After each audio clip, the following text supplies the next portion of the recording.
We're going to be talking to Anne Thomas. So Anne Thomas is one of my photographers on board my 6 Steps to Success program. She's a branding photographer based in Chelmsford in Essex, and she's been using virtual photography to really grow her brand and work with clients in no less than 20 countries around the world. Might actually be more, and we'll find out shortly how Anne has implemented virtual photography into her business and managed to remain and keep it as a premium high-end brand, because Anne works with clients at the top end of the price bracket. So she's a premium photographer.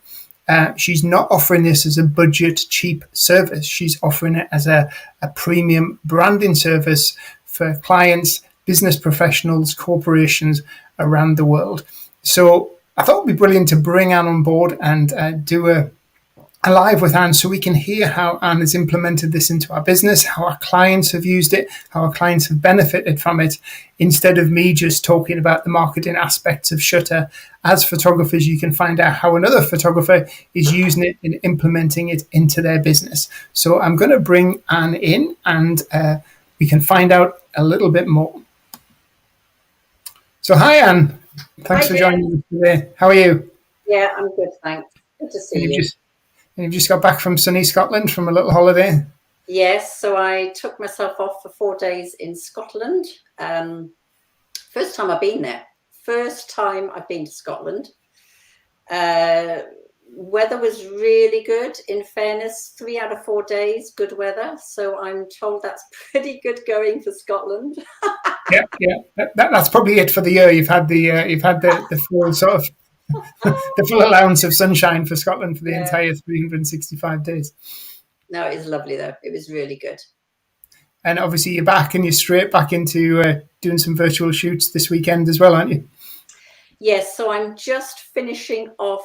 I had a large project of 65 headshots for a company called Sladen Consulting. So I've just reached number 63. Yeah. So I've got just 2 more to do now on Saturday. And then that project will be coming to an end. That's fantastic. Yeah. And so you, just to give people a little bit of a background into like the whole Shutter app. So obviously if you're watching, I notice Svetlana is watching here. And Susan and Simone and Leah. Hi, everybody. And if you have any questions you'd like to put to Anne, do stick them in the chat, and I will keep an eye on it, and I'll keep prompting Anne with a few questions. I've got some questions myself that I pre-wrote out, so if you see me glancing off to one side, it's just me forming the next question, because I wanted to give as much value and much interest to you from a photographer's point of view, so you can see how Anne has built this into our profile, into our branding, and maintain that premium element. This is the one big thing. Anne is not offering a budget cheap service. She's offering a premium service to business professionals and corporations around the world. So Anne, you were one of the founder users of Shutter app, and I think it was probably about 16 months ago, something like that. What was it that first sparked your idea? I know we talked about it. What was it that first sparked your idea in Shutter app, and what did you see as a potential with benefits for your business? How did you move forward with it? Well, first of all, I started playing around with remote photography during lockdown, and I was using FaceTime. And those were in the days when I hadn't heard of Shutter app. I would only use FaceTime because that was the better quality image. But I always said to clients, just understand these images are only for social media. You can't use them on your website, because we were limited with file size. Some photographers were doing it over Zoom as well, but the image quality wasn't as good. So I started off doing it over FaceTime. Then I came across Shutter app. And what appealed to me was that the file sizes were much larger than I was getting on FaceTime, which of course means that the quality of the image is going to be so much better. and it also had a lot more sort of flexibility and options than the way I was doing it on FaceTime. So that's what drew me to Shutter app. So I started playing around with Shutter app. And to be honest, it was kind of a bit of a no-brainer because it was just so much better, if you like, offering that I could give clients, because now they can use these images on social media plus their websites. Yeah, because of the higher file sizes. And I know we've got a couple of new potential users watching at the moment. I know Peter had signed up for Shutter App and Michael signed up for Shutter App. So they'll probably benefit from some of these questions. Obviously, you've now photographed hundreds and hundreds of people all around the world. So thinking back to those very, very early sessions, I mean, you must have made a few mistakes. You must have had things that didn't go right, or where you had a few hiccups, not necessarily with the app itself, with actually doing a virtual shoot. Is there anything that you've put into your workflow, or anything that you've now regimented that you do as a rule that makes your virtual shoots just seamless and work out perfectly? Yeah, so in the beginning, I didn't take enough time over setting up the phone within the client space and finding the best light. So that was, I mean, and that's quite a big mistake, really, because you've got to get the light right, and it's a case of I just found wherever the client had decided that was the good light, in the beginning, that was what I was going with. Whereas what I tend to do now, when the client suggests, oh, this would be a good space, for example, I'll take a look at it. I'll do a couple of test shots just to make sure that the image is exactly how I want it. And if it's not, then I will ask the client just to take me around his or her home using, and they do that quite easily, because we do that all via their mobile phone. So that was one of the big things. I didn't take enough time on finding the best light. But what I have found really useful now, and it's through doing these 65 headshots, is for ease of communication, I now use WhatsApp. Whereas before I was tending to use either email or, Facebook Messenger.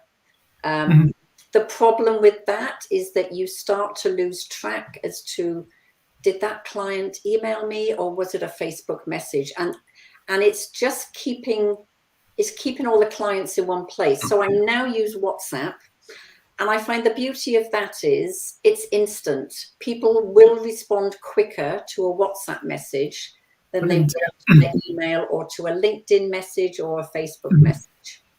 And I suppose in that, prior to the actual shoot, you could say to people, because obviously WhatsApp's on your phone, so they've got it on the phone. You could WhatsApp them and say, Emma, could you just quickly send me a photograph of your living room so I can get a rough idea of where everything is? Is that the way you sort of work it? Yeah, so that's the way I work it. And the beauty of WhatsApp is that you can send media free of charge. Whereas if you're doing that via text, then to you as a photographer, there is a charge for every photo that I send, because I also send a photo of the setup. So particularly for the headshots, and we'll have a look at one of those. We'll have a look at the setup photo later. Yeah. I just find it handy to send a couple of images to the clients just to give them an idea of what the setup is going to look like. Because when you say to clients, I need you to set the phone up at eye level, they're usually kind of like, how do I do that? What do I put the phone in? How do I support the phone? How do I get it up at eye level? So I've now got a whole bunch of really quite funny behind the scenes images of how clients have set their phone up at eye level. And that's where WhatsApp comes into its own, because it's just so easy to communicate on WhatsApp. And I suppose the benefit of WhatsApp is it's universal, isn't it? Where I know like some countries have restrictions for Facebook, some have restrictions for LinkedIn. With most of the countries, and I work with clients in about 20 countries around the world. You can WhatsApp freely backwards and forwards through WhatsApp. You can do those voice clips, and it's not limited to those 1 minute ones like on Facebook. You can just chat away for 10, and it's 15 also minutes. very personal. I find WhatsApp is much more personal than any other sort of line of communication. And I think it's simply because we all use it. Everybody's on WhatsApp all the time. So it's easy. It's very accessible, unless you're in China. Yeah. Well, I think you're pretty limited with a lot of stuff, aren't you? There, and even Facebook, you can't use Facebook. Yeah. So I think one of the big things, and Susan's just said that she's got a client that she's going to be using Shutter App with, doing her first shoot in a couple of weeks. And Richard's just said he's listening from Africa. Fantastic, brilliant. So Richard.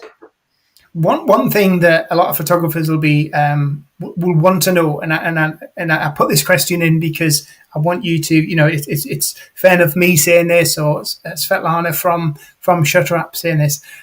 You work with premium brands, so you work with very successful entrepreneurs. You work with big businesses. You've literally added tens of thousands of pounds to your revenue, to your turnover, and Shutter App has been very, very profitable for you because it's a short shoot. There's no effective production costs other than the subscription of Shutter App and your time. So you're not traveling. You're not having to buy products like frames and stuff like that. So you're offering a really, really professional service at a premium end of the market. How do the clients feel when you tell them and you communicate them that they're going to have their headshots or their personal branding shoot done with their mobile phone as opposed to a fancy digital camera? Yes, I think the initial idea when they're first presented with this, they're always taken by surprise. I have found that with the clients themselves, it's never been an issue. They've never questioned it. They've never questioned why would they pay me to take their photos using their mobile phone when I could get my husband to take them, for example. I've never been presented with that. And I think the reason being is because it's a case of maintaining the professionalism throughout the entire journey from beginning to end. And clients do understand that it's not a simple case of taking a photo using my mobile phone, because there is the prep that goes in before the shoot, albeit not as much as a face-to-face shoot, but there's prep and communication before the shoot. There's setting up the phone at the right angle, the right height, getting the light right. And as you go through the setting up stage with the client, that's when I feel their eyes are opened. And, the things they say to me, they say things like, oh my goodness, Anne, you've got the patience of a saint. I couldn't do this. I couldn't do this. Because we need to get the phone in the right position at the right angle. I have actually found that the issue has not been with the clients, it's been with other photographers, which is a whole nother discussion. Because there are a group of photographers who believe that remote photography is downgrading the face-to-face photography because it's simply done through the client's mobile phone. Now, whilst I understand that argument, and I do understand why they would think that, my view is I absolutely disagree with that, because there are tools for the job. If I'm doing 65 headshots and the team are spread out worldwide, how are we going to get those headshots? Now, the company are not going to send me to 20 different countries to do these headshots to get the consistency. It would be nice. Well, Yeah. I mean, yeah, I'm always open for that, and I would welcome that with open arms. But we all know that's not going to happen. And at the same time, the company are not going to take on what I don't know what could be 20. No, well, I don't know how many headshot photographers they would have to take on to capture all 65 of their team. It's just not cost effective, and you wouldn't get the consistency because you've got a whole range of different photographers doing the headshots. And this is where the virtual photography comes in. So why not do it virtually? I mean, I think, from my argument as a pro for Shutter App, and obviously I'm a brand ambassador for Shutter App, but as a professional who helps photographers market their business, and obviously as a photographer myself with over 20 years photography experience, the market is flooded with photographers doing weddings for £200 on digital SLRs. Those are the people who are devaluing the value of photography. Yes. Turning up with the kit and then bringing us down a level. So you can say that about anything. And I mean, what people aren't paying you £99 to shoot an entire corporate headshot session. People are paying you a premium amount of money. They're paying for your organization. They're paying for your creative ability. They're paying for you to be able to expose the picture correctly and position the client. They're paying for your genius in thinking things through and coming up with ideas as well. And they've got that consistency. So every single image portrays their brand with their clients around the world. So I think anybody who says it's devaluing photography. I mean, I remember back in 2004, 2002 and stuff, when digital started coming out. That was a very similar conversation. This will be the death of photography, and it's not proper photography because it's not on film. Things have got to move. Things have got to, and if it's going to diversify our offerings as photographers, give us more chances to make money. And, let's face it, from the past 18 months, we have to think about being more diverse and having other strings to our bow, so to speak. Then I'm 100% for it. And you're a perfect example of somebody who's created a premium element, and corporations, not just individuals having headshots done on a one-to-one basis, big corporations with offices around the world see the benefit. So when you speak to a CEO or manager of a big, huge corporation, what do they think when you say to them, I can take all your staff through their mobile phones? How does that work? Or do they? Oh, they just jump on it. They jump on the opportunity. So Sladen, for example, I mean, I keep referring back to Sladen because it's fresh in my mind and I'm still working on that one. It depends really on who's at the top in the company. This is my opinion. I think if the big boys at the top are creative, forward-thinking, and innovative within their style of leadership and their style of thinking, they jump on it and they grab it with both hands because they can see the potential and they can see how much sense it makes to get me to do the virtual shoots because how would they do it? How would they, so that they're refreshing their website and they need updated images of everybody. How would they do that if the virtual photography wasn't here? I think we'd be down to a load of selfies going on the Meet the Team page. And I remember, going back to the conversation me and you had when you contacted me probably about 6 months ago, wasn't it? And you'd had this quote come in, or this job potentially come in for a company.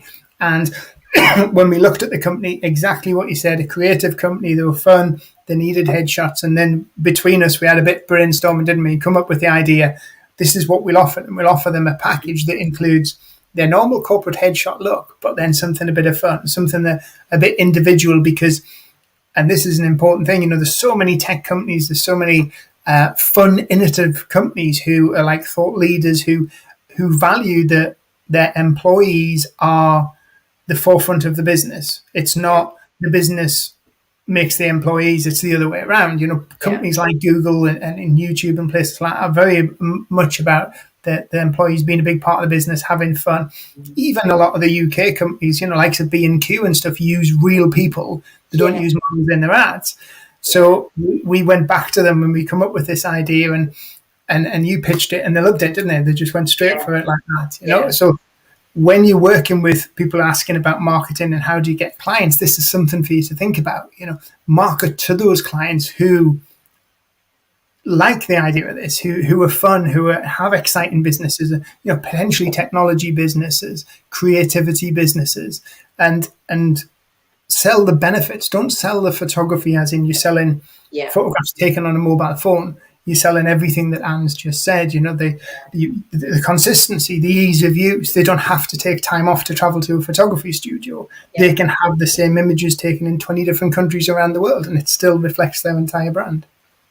And it makes the team look more human. It just brings out the human side. When I did the storytelling shoots as well for Sladen, it just brings out the human side. And I think there's a lot of businesses who are seeking to do that now. I think that's one of the things that's come out of the pandemic, is that businesses now want to show that, they want to say, hey guys, we are human. We're just like everybody else. And how do you show that? How do you show that on the Meet the Team? And that's where the storytelling headshots just came into their own. And from a client's perspective, once you actually get the shoot going and stuff, how did they feel about the shoot? What did they say when the shoot's over? And obviously they see the images and they're blown away with the images because they didn't realize what it could actually be like. So this to them is a whole new thing. They're getting photographs taken quite often by this woman in England who's like 3,000 miles away, and she's going to take pictures for my work, professional pictures, on my mobile phone in my living room. So once it's all completed and the shoot's over, what do they think about the shoot, and what benefits from a client's perspective does it bring to them? Which obviously people who are watching this can use this in their marketing material and in their posting and stuff to sell the benefits to the client. Yeah, the benefits are huge. So people are always curious, and they're really excited to have the shoot done because they just cannot fathom out how this is going to work. So it arouses curiosity big time. Then once the shoot is done, the overwhelming sort of common thread through everybody is that they are just stunned that we've just done that. They're just totally gobsmacked that I have just taken photos of them in their lounge. They haven't had to go anywhere.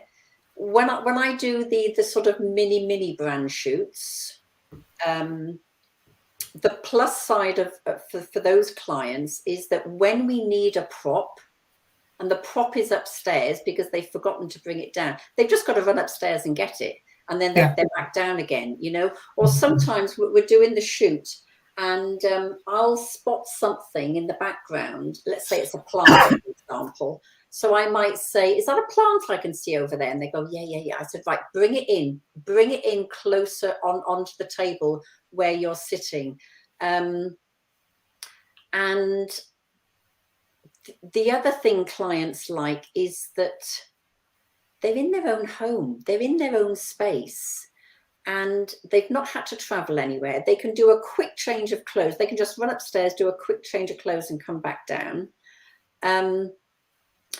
And most people don't really like having their photo taken. So because they haven't got a photographer in their space pointing a whacking great big camera at them, they love that. They Yeah. love it that there's no pressure with the photographer and all the kit within their space. All there is their mobile phone propped up, and I'm Mhm. just talking. I'm just talking to them through the phone. I'm coaching them. I'm helping them, just to get the best for their shoot that they're doing. So they're always totally gobsmacked, to be honest. And then from a flip point of view for you, because obviously you do both. You do a lot of in-person brand photography, a lot in your own area, a lot in London as well, and around the country. So from a flip perspective, from a photographer's perspective, what benefits has Shutter brought to your business? Um, I feel it's broadened my offering. So Mm-hmm. so pre-pandemic, I was doing face-to-face shoots, like every photographer does. Um, Now I can offer the face-to-face shoots plus the virtual shoots. And I must admit, initially, I thought this was going to be a 5-minute wonder. I thought this whole remote photography thing, it's good fun and we can get good results, but it's not going to last. It's going to be a 5-minute wonder. Well, how wrong was I? I mean, how wrong was I on that one? Because now, um, so people are beginning to know that I do the virtual photography. So when they make inquiries, they also ask about the virtual photography. Now, not everybody can do a face-to-face for all sorts of reasons. Either they've not got time, maybe they've got an event coming up that they just need half a dozen pictures for, and they don't want the whole faff of having a face-to-face and meeting the photographer somewhere. Something like that can quickly be done in their own home or in their own space. So yeah, huge benefits for the client, and also for what I am able to offer. It just means I've got something else that I can throw onto the table. And I think from a marketing business perspective as well, you're not just competing. It's not like you think, oh well, if there's no work coming in from my local area, I've just got to sit back until things improve. Mm-hmm. You can say, well, oh, it's a bit quiet here. I'm going to look in New York and try and get some work in New York Yes. this week. But effectively, that's what you can do. Because if you think about it, and this comes on to my next question, like 18 months ago, I remember when you first started my program, I think it was in the was it March 2019? I think it was. Yeah, Or, yeah. yeah.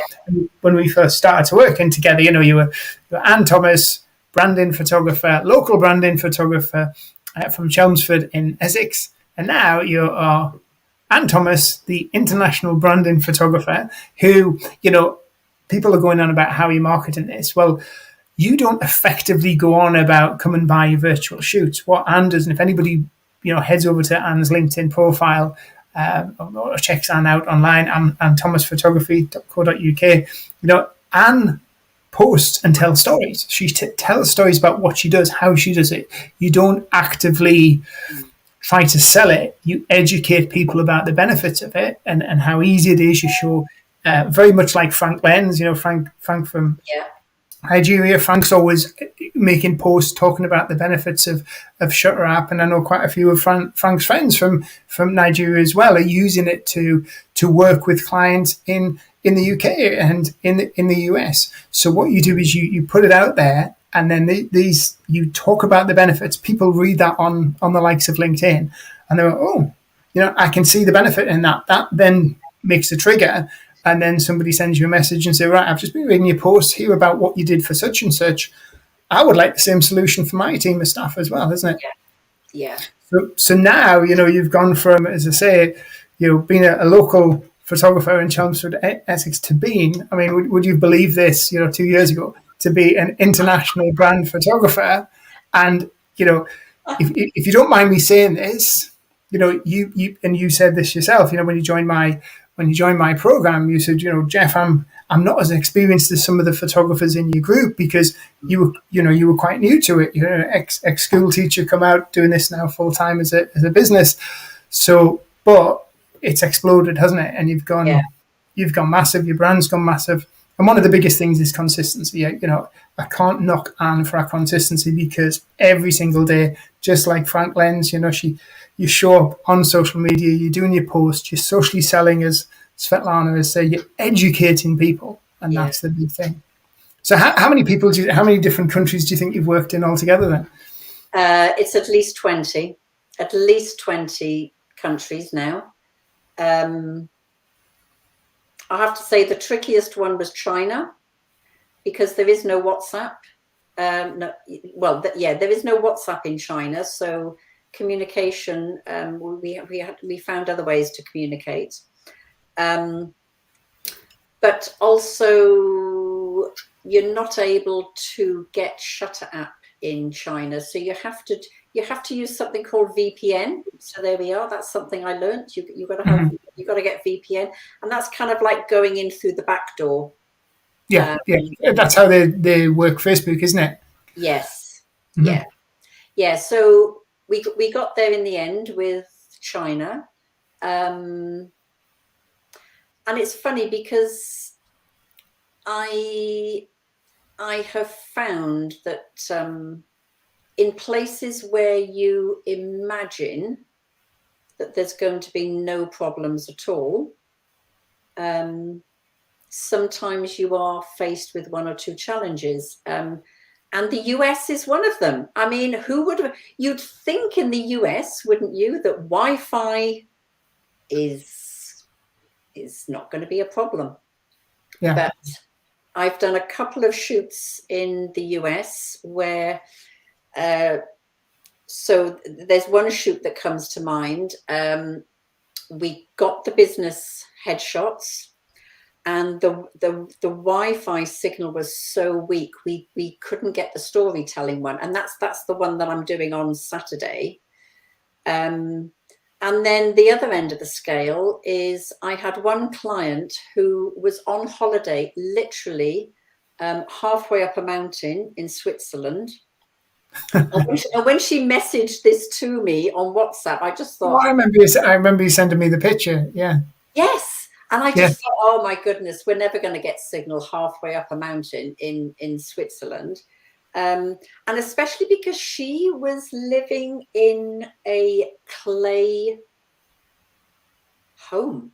The home was made of clay, which was a totally new concept to me. And I'm thinking, oh boy, we're never going to get this one. But do you know what? The Wi-Fi signal, it was amazing.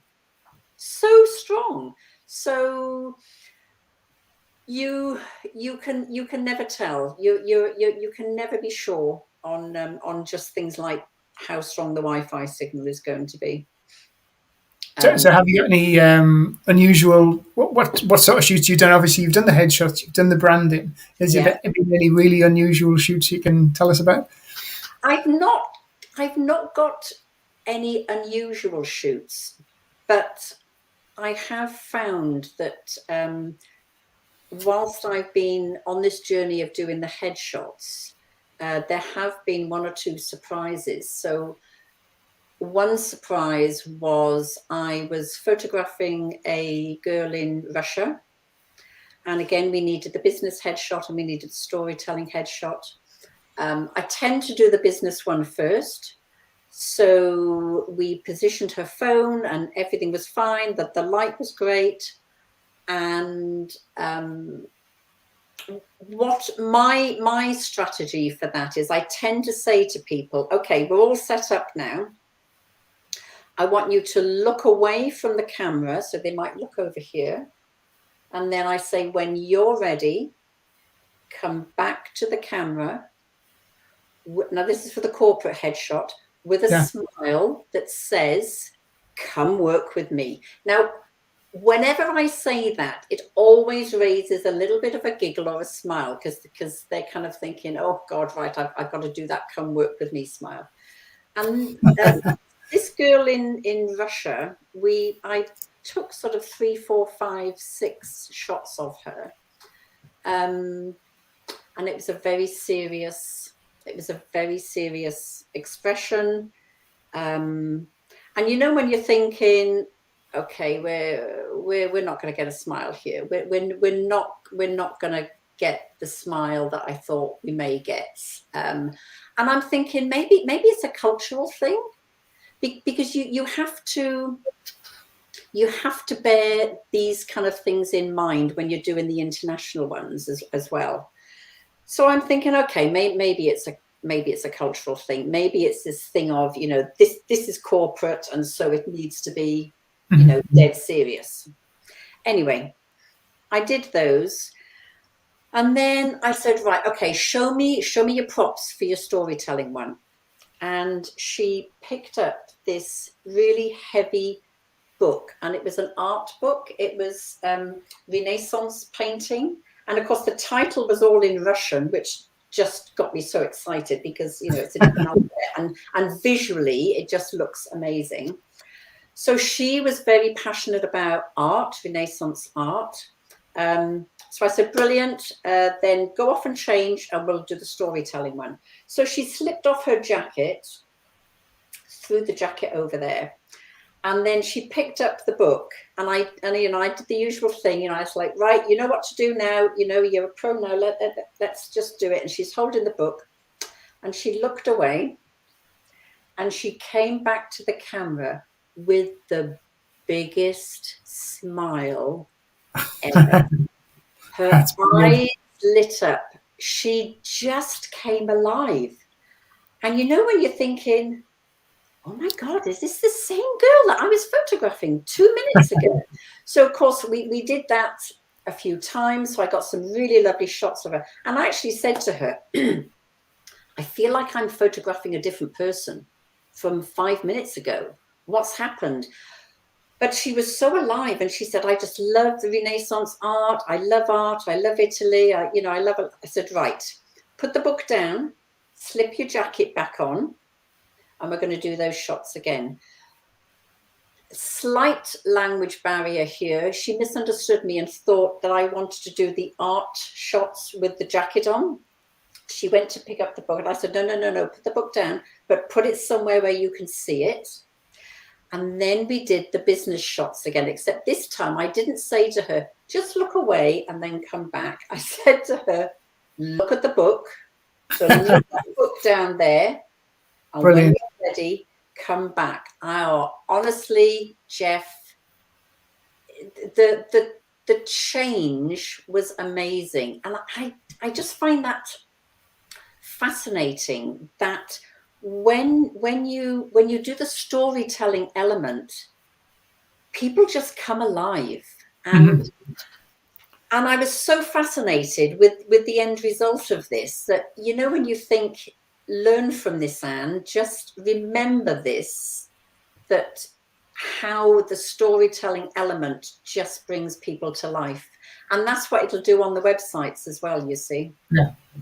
Yeah, and it adds that that personality. Yeah. It shows companies as being fun, and it shows people as, you know, if a company is trying to be different, if it's trying to step out from the competition, and it's trying to show that it has personality in their people, because people buy from people they like, don't they? And also, you know, these images, what you got to think of from photographers watching today. These images that you're creating are not just images for headshots on company websites, the images to use in social media. And if you know, one of the biggest things with social media, people like to know who they're buying off. People like to deal with people.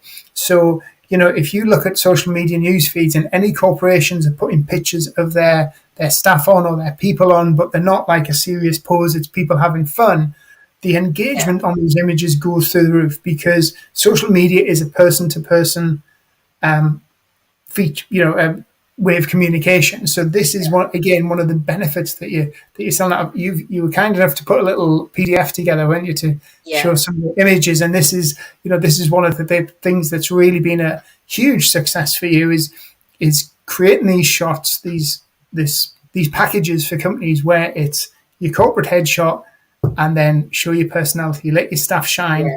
Let your staff have a bit of fun. So I'm just gonna bring this up. Now,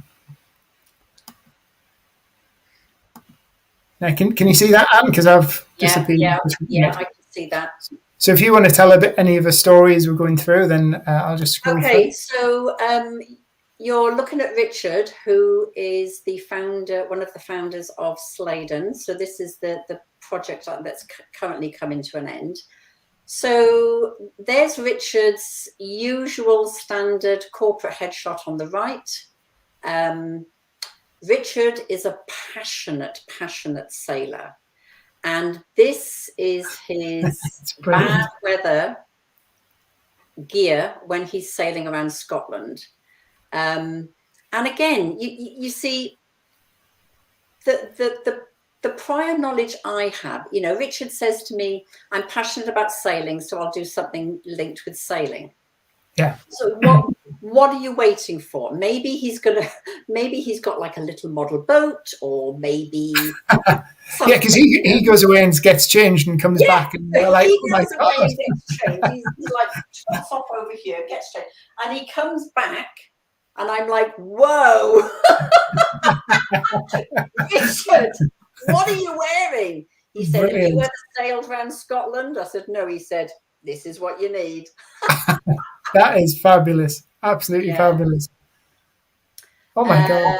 So again, storytelling.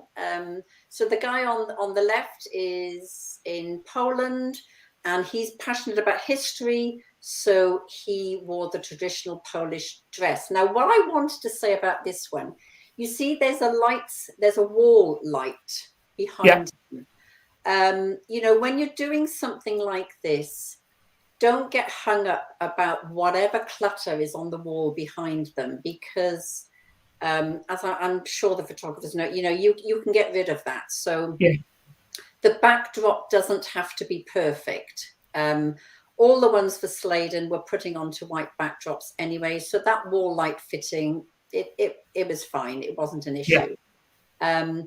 So the image on the right was done in the US. He's passionate about cycling. So how do you get the client and the bike?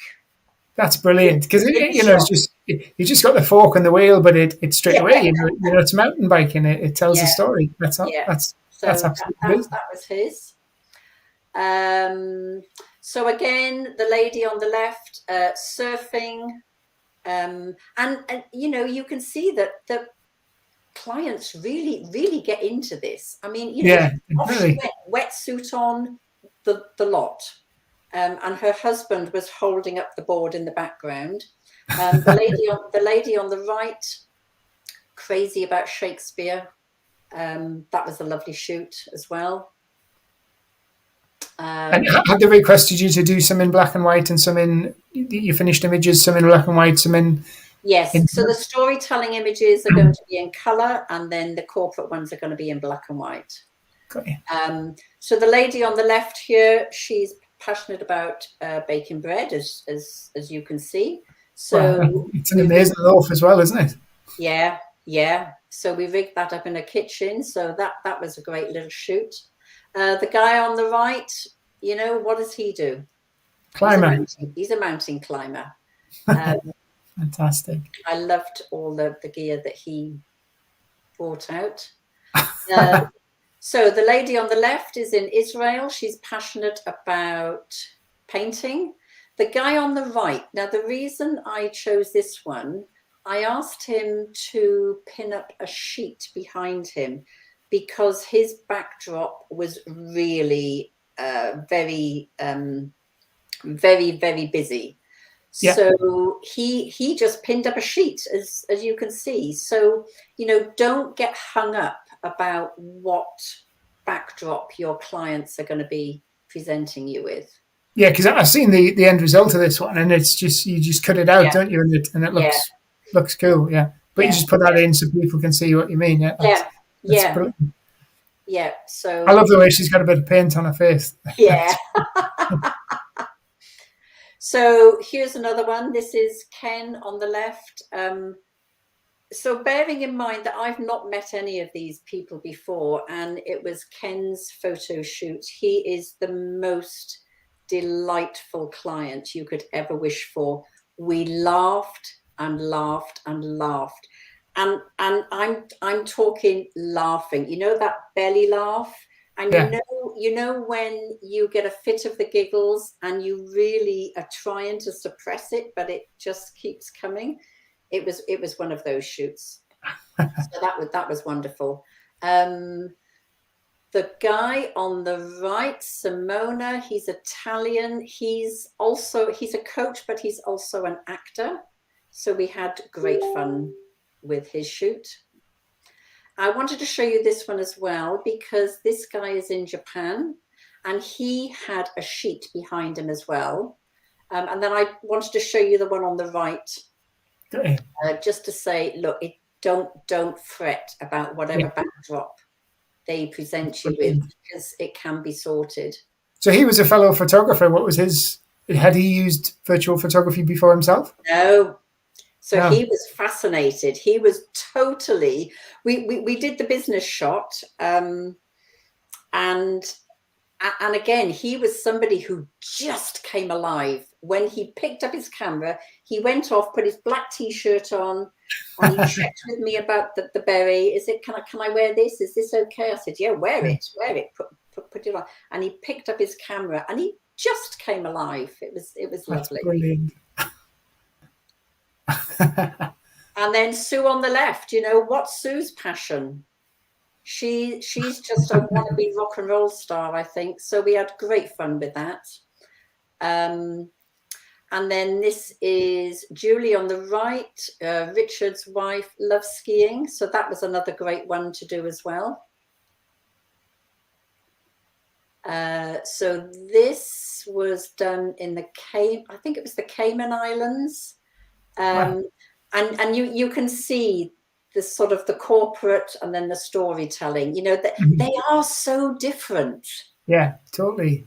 And I suppose from the client's point of view, you know, it's something to get excited about, isn't it? You know, they're like, right, we'll get the corporate one over with, and now I want to go and put, you know, and Yes. you've probably been thinking, and I suppose it's like getting dressed up for Halloween. You know, you're having a bit of fun, thinking, I can't wait to put this on, you know, and yeah, it's really passionate for you. You know? Yeah, yeah. So this is Sally on the right. Sally was not part of the Sladen shoot. She had a mini brand shoot in her home. And we also did a flat lay. So, you know, I'm quite passionate about flat lays. Yeah, you're the flat lay queen, aren't you?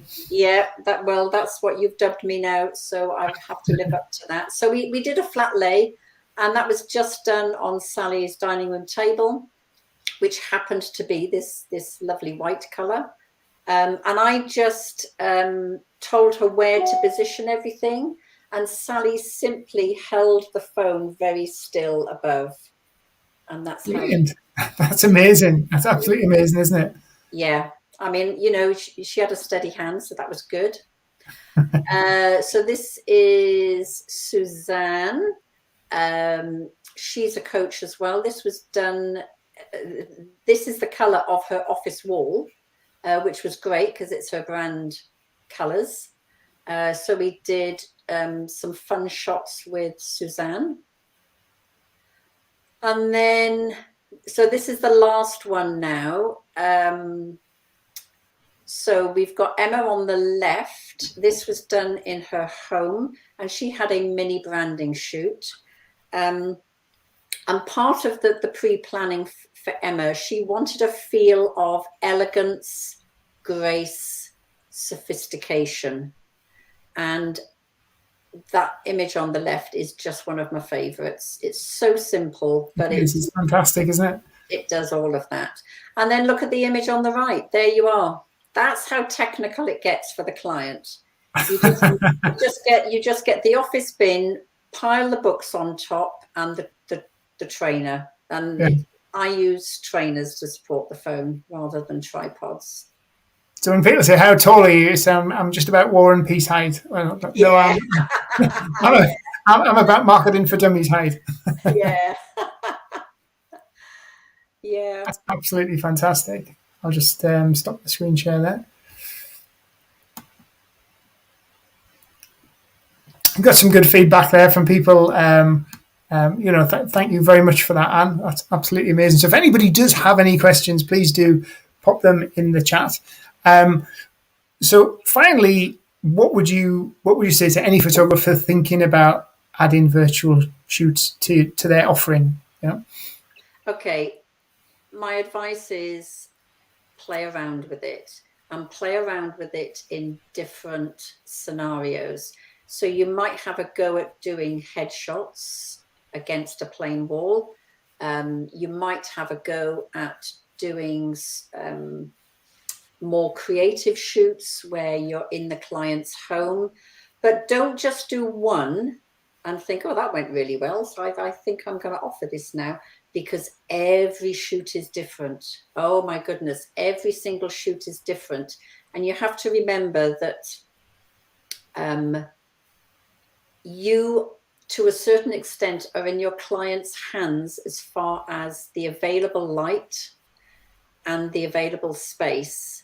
You also need to give very clear, simple instructions, because the client cannot see you. They can hear you, and they can hear you loud and clear, but they can't see you. So, when you're on a face-to-face shoot, you very often end up showing the client sort of how you want them to stand and hold themselves. Well, you don't have that luxury. So you do need to be able to give very clear, simple instructions. So try out some virtual shoots, but in different scenarios. Somebody's just asked, is it always portraits that you do? It has been so far. I'm looking to expand that, but so far portraits, yeah. And the other thing I would advise is take your time. Don't rush the virtual shoots, and be very, very patient, because you are delivering instructions. There may be a language barrier. I mean, one example of a language barrier, for one of the headshots, I just needed the guy to do like a little shuffle to his right. So I used the word shuffle. I didn't want to use the word step, because to me, step is bigger than a shuffle. Mm-hmm. So I actually said to him, I just need you to do a little shuffle to your right. Shuffle. What is a shuffle? So make sure that your instructions are very clear, very simple.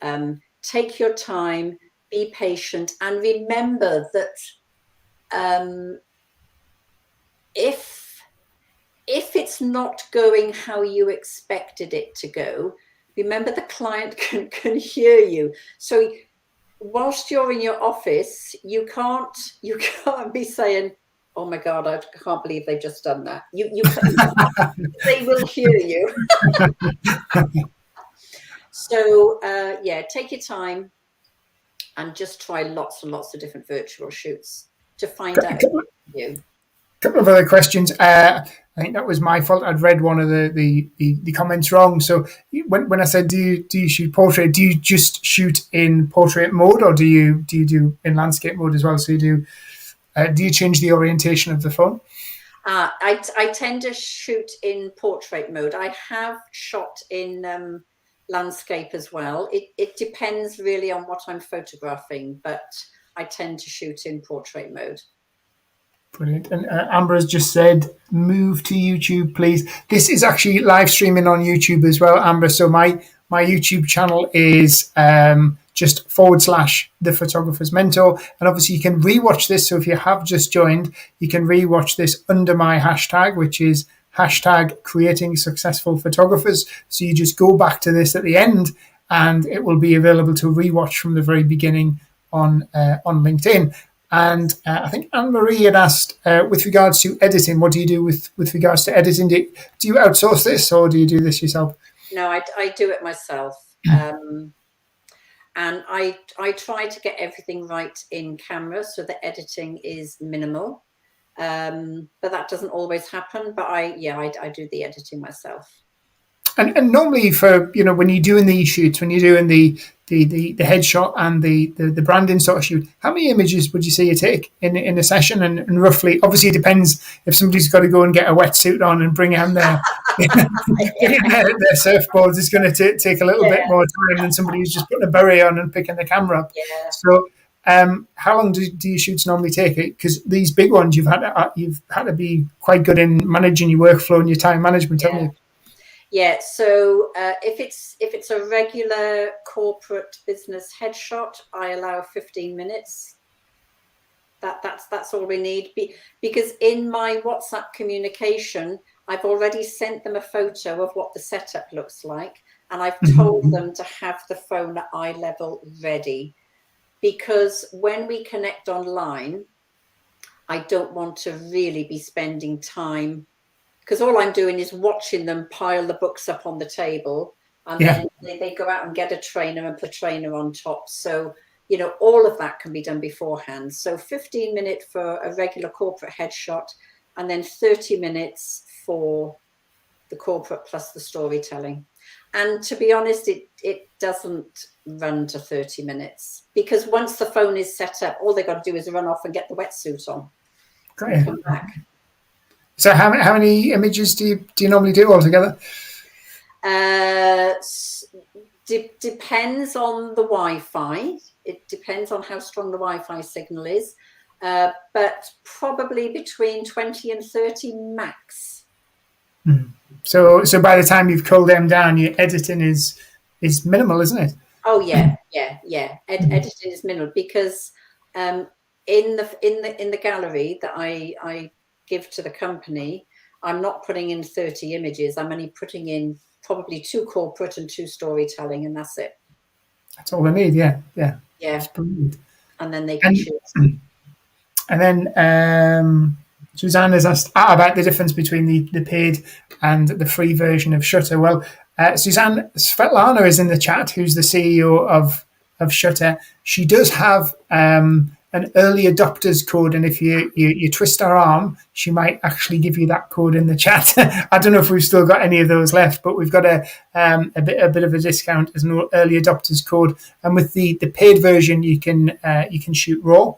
And some of these, like the iPhone 12s and whatever, and the Huawei P30s, some of these images are coming back at 30, 40 megapixels, so the quality is absolutely tremendous. Yeah. Any other questions? So Franklin's just saying indoor. With your indoor shots, have they all been shot on natural light? Yeah. Yeah. So you do it, and I suppose do you ever use that function? Because I know with Shutter you can turn the flash on, can't you? Do you ever use that? Have you ever tried it? Yes, I turned that on accidentally. So I was doing one headshot and that got turned on. I haven't really used it, no, if I'm honest. But yeah, it's there if you do need it. Have you? And now I had a shoot quite a few months ago with Rob Johns, another member of our Facebook group, didn't I? And I did at the time. I couldn't use my Huawei phone, so I used my daughter's, I think, Samsung S7. Is it 7 or something? Or iPhone 7. So it's quite an older phone by all comparison. I think it's like a 2017, 2018 phone. And that coped quite well because we did some shots in twilight in my living room. So you had the fantastic view that I've got from my window, and that coped really well. Have you ever had any problems where it hasn't worked with the lighting? The available light has been too low for the phone to cope? Yeah, I've had that once or twice, and in that scenario, again, it was for the headshots. So what I asked the client to do, I just simply asked him, is there another phone that we can use? Because I could see when the preview came up that the quality wasn't quite how I wanted it to be. And it happened that his wife was working in the office, so he just ran in and got his wife's phone, and then, we got a new ID from Shutter Up for that, and we just carried on with that. So, yes, Occasionally that happens, but I would say that it really is mainly down to the available light, in my experience. And we've had I'll quickly, actually, I'll see if I've got that Rob Johns shot on my desktop and I can show somebody what it was like for very low light. We've had another question with regards to, and this might be quite interesting to hear from it, whether it comes up with big corporations. Has there ever been any security issue concern? So, about using people's mobile phones to take pictures, especially with big corporations? Are they worried about the security issues with regards to like data compromise, or do people sort of like think, oh, is she still going to be watching us when I've hung up? No, I've not come across that. It's not been an issue for me.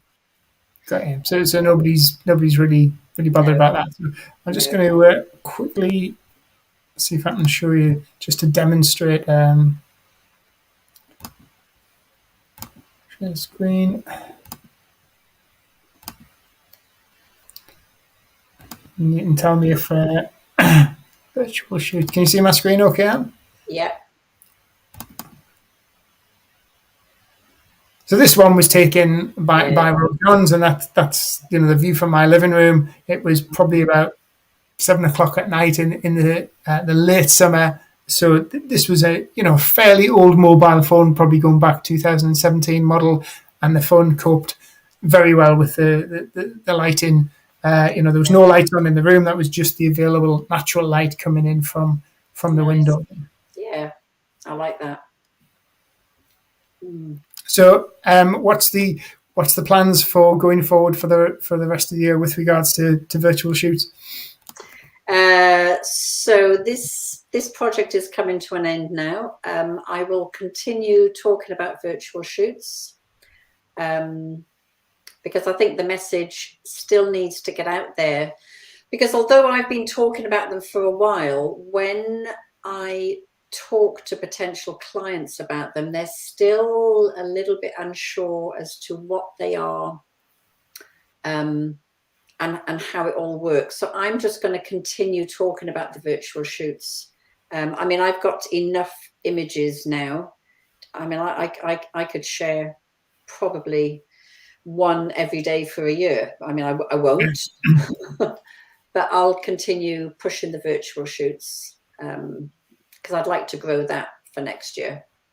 And as you say, that's it. You've got to, if anybody's thinking about taking this on board, package it up as a premium product. The money is there in it. You don't want to devalue the brand. Forget what those other photographers are saying, that it's, the death of photography, because it's not. You're utilizing your skills, your creativity, your availability to pose and compose with the client.